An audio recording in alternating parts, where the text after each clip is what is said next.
Is astrology a guide to aid us in mastering the universe?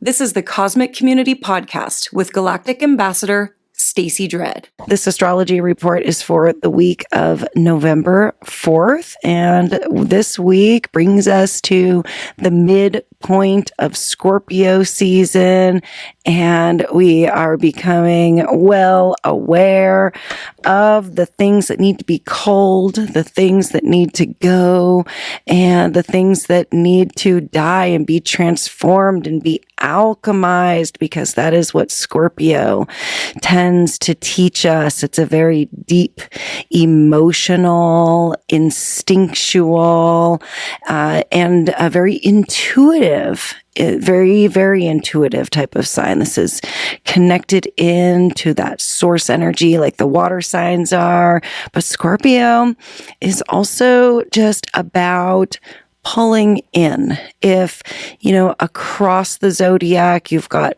Taurus, and this week we also have the Taurus full moon. You always get the full moon in the opposite signs. During Scorpio season, you get the full moon in Taurus. It's straight across in the zodiac. And these axes, these points, these oppositions, they teach us about sort of the extremes, and Scorpio being the extreme of internalizing and pulling in and going into the hibernation mode of winter. And Taurus, on the other side, is about springing forward. It's about life and new life and planting seeds. And so you can see the dichotomous energy between these two. It's like you're finding in Scorpio season endings, and in Taurus there are like these new beginnings that want to happen. So we'll be talking about the full moon. In Taurus, it's a supermoon, which means that the moon is just a little bit closer to Earth, looks brighter, has a larger pull and influence on our emotions and on just water in general. Also, other planets changing signs. 3 planets changing signs this week. So it's definitely a transition week. And there is something about the energy to this week that is about alchemizing and allowing things to transform and transmute and be recycled and return into the grander cycles, to be reused. So, very exciting day as we enter the week, because it's always exciting when the planet Mars shifts into a new sign. This is our physical body. Mars represents our physical body and the action that we take in life. It's our warrior spirit. So whenever we get this planet moving into a new sign, it usually takes place about every 2 months. And Mars has been in Scorpio, which means our physical body has been pulled in. It's been in a more hibernative mode. It's needed more rest. It's needed more connection with source and with the intuition. And now Mars is moving into Sagittarius, and Sag is a fire sign. So it automatically becomes about the outer world. And Sagittarius has a lot of energy. It's adventurous. It's much more active and wants to go big with things. We have Mercury in Sagittarius already. Mercury this week setting up to station retrograde. So Mercury already slowing down at about 6 degrees and is going to station retrograde at just about 7 degrees of Sagittarius. We're going to be seeing Mercury make this movement back over Mars. They're going to have a combustion when Mercury is going to retrograde over Mars, and so lots of activity setting up in the early degrees of Sagittarius here. And one of the things that Sagittarius does is it gives us more drive. It gives us more motivation. It's just fiery and energetic. And as soon as any planet comes into that 0 to 1 degree point of any sign, it's going to have the interplay with with the other planets that are sitting at this 0 to 1 degree point.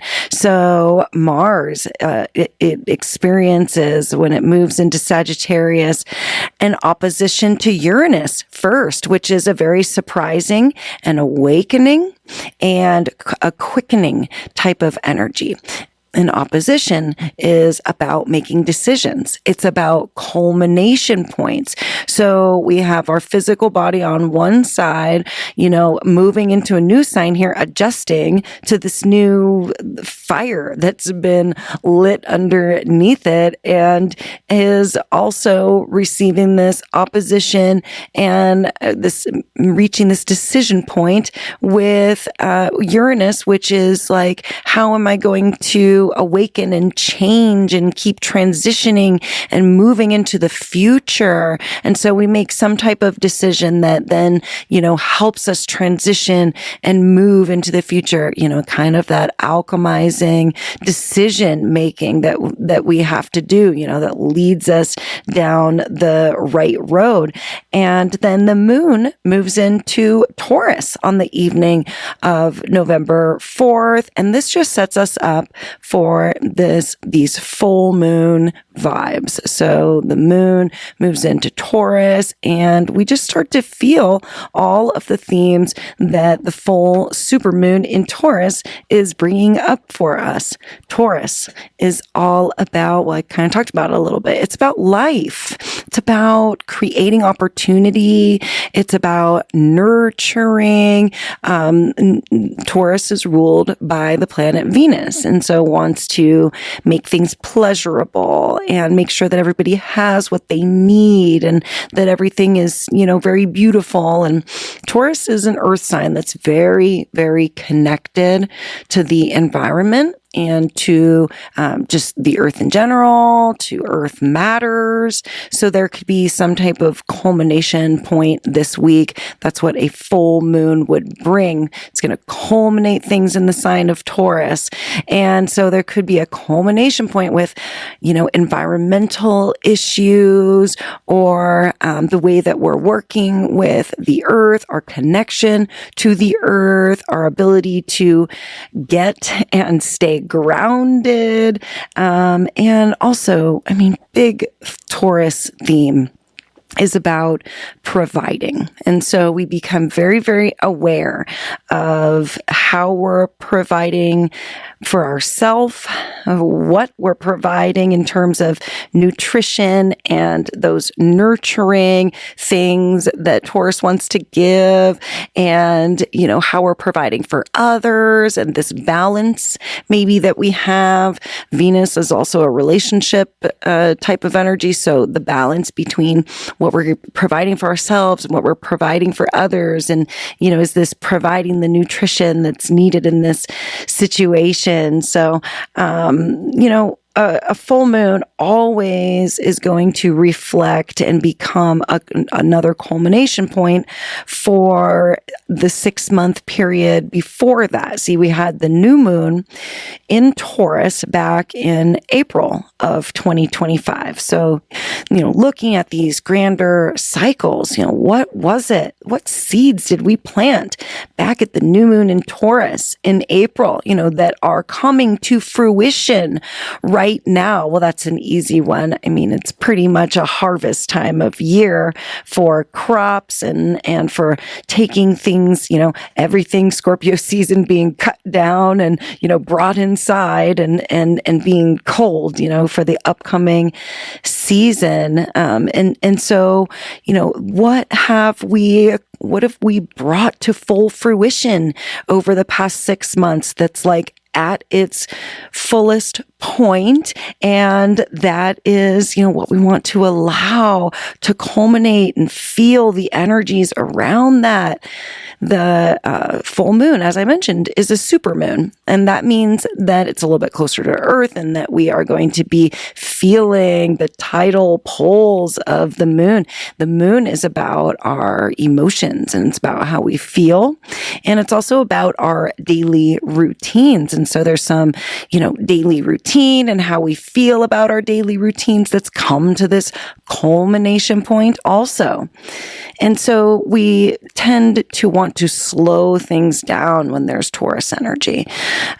So that would be a good thing to do at this time, slow things down, ground yourself, gather the energies, provide what you need for yourself in the physical world. And this is a full moon that is also, because Venus is in her home sign of Libra, it's an exalted time. It's going to be a good time to search for those pleasures and to look for balance in relationships and to look for things to be beautiful. And it's in a trine and a sextile to the node. So just know that whatever, culminates and takes place here around this full moon, it's going to have a connection to the long-term future. The nodes of destiny,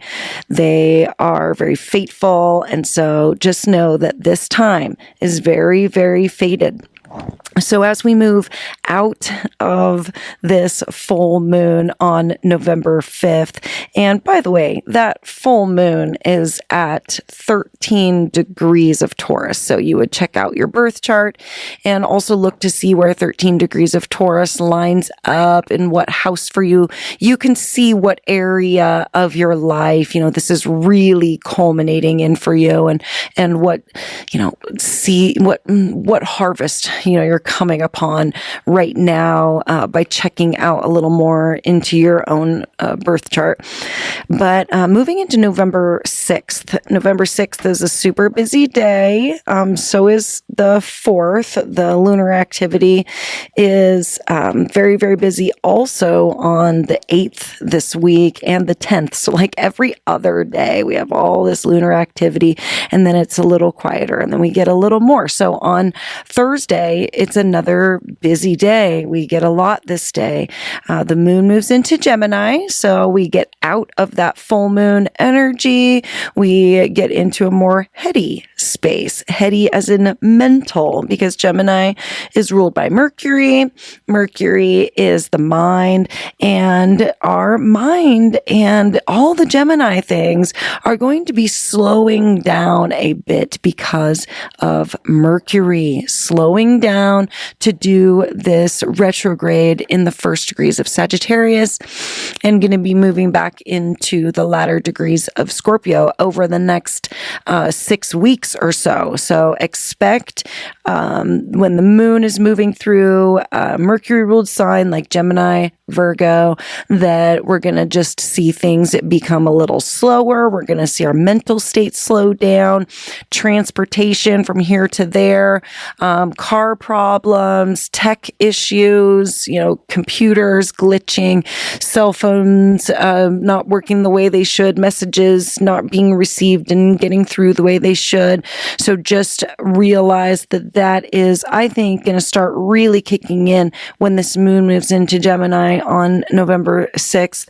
And we become more curious when the moon's in Gemini. So we'll see more questions being asked and more data, kind of being logged away.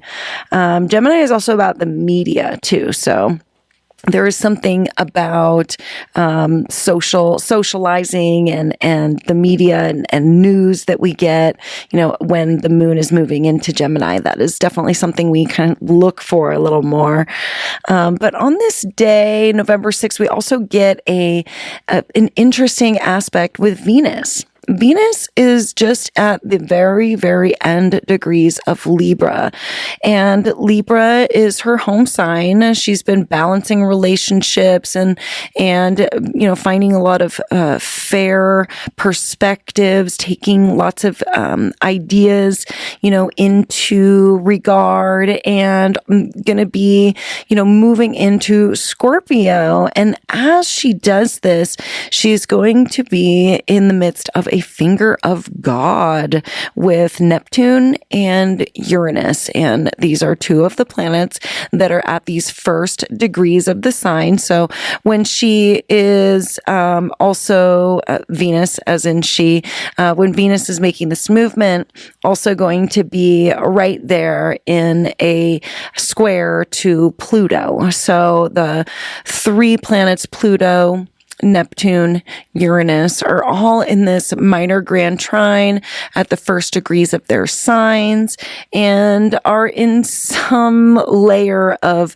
retrograde activity themselves, besides Pluto. Pluto's moving direct, but the others are in retrograde. So it's kind of bringing us back to past activities and past thoughts and kind of things that we thought we had already dealt with in terms of Venus themes, because when we come into this aspect with retrograded planets, it's normally about things that we've already been up to. And so Finger of God is an aspect that is very destined. So usually something will become something in our life will become very aware that something needs to shift and something needs to take place, and there needs to be, this cosmic course correction. This finger of God comes down and says, no, this is the way that things need to be with your Venus themes.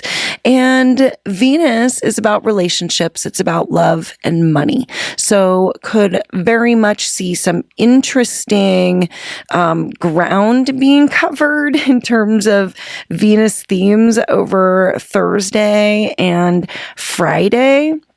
And also, the planet Uranus on November 7th on Friday is going to be retrograding back into Taurus. And so this is an imminent action. We've been watching Uranus slow down, station retrograde, and we knew going to move back to Taurus to finish up some Taurus themes. Going to be shaking up the ground a little bit here.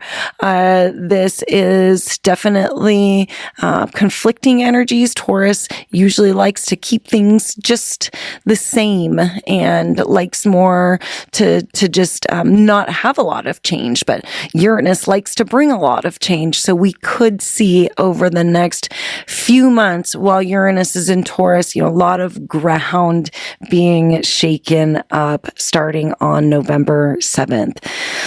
And then the moon moves into Cancer on November 8th. This takes the energies a little more inward. Cancer is more about the home and the family and safety and security. And so that is what we become a little more needing when the moon is moving through Cancer. We just want to have more of these intimate environments and people around. On November 9th, this is the day that Mercury is actually stationing retrograde. Mercury does 3 to 4 retrogrades a year. This is the 4th one this year.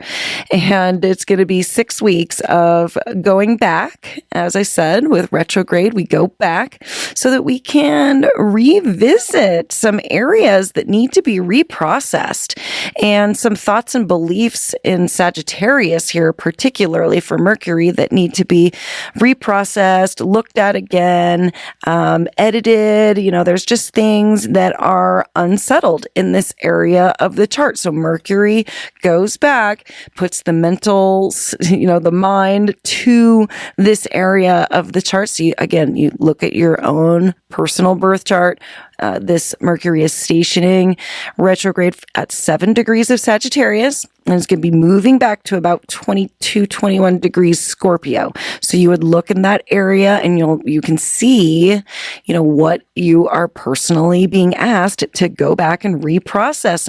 And Sagittarius is the sign of belief systems and religion and higher thinking and wisdom and knowledge. And so we'll be, thinking, reprocessing, rethinking a lot of that and feeling a little unsettled in that area over the next several weeks here. And, this stuff is coming back up to get our attention, to have this necessary time. We live within the cycles of the universe, to work with the energies. So this is the time to allow yourself to maybe hold off on some of these newer projects and newer, things that you're hoping on doing, to understand that the universe is asking us to go back and reprocess, re-edit, make changes, because this is the time to do that. The future will bring more time for forward movement, but that is not right now. Right now is about slowing down, taking your time, listening for the messaging, allowing the intuition to become very, very strong with Neptune in Pisces and the North Node in Pisces. We just have to allow the collective unconscious knowledge to come through and guide us here. The moon moves into Leo on November 10th, and that's a little more of an outward fiery energy, more heart-centered, more playful, more attention-seeking, expressive, dramatic. So we get out of this fire void this week and definitely have a little bit of adjustment that's going to need to take place with all of the planets moving into new signs. And so we will be doing all of that here in the Cosmic Community Astrology over the coming weeks. I really appreciate you being here and tuned in with the Galactic Ambassador, Stacey Dredd. I hope you have an amazing full supermoon, and I will be talking to you again very soon. Take care. Peace. Thank you for listening to the Cosmic Community Podcast. More can be found at kpov.org/thecosmiccommunity.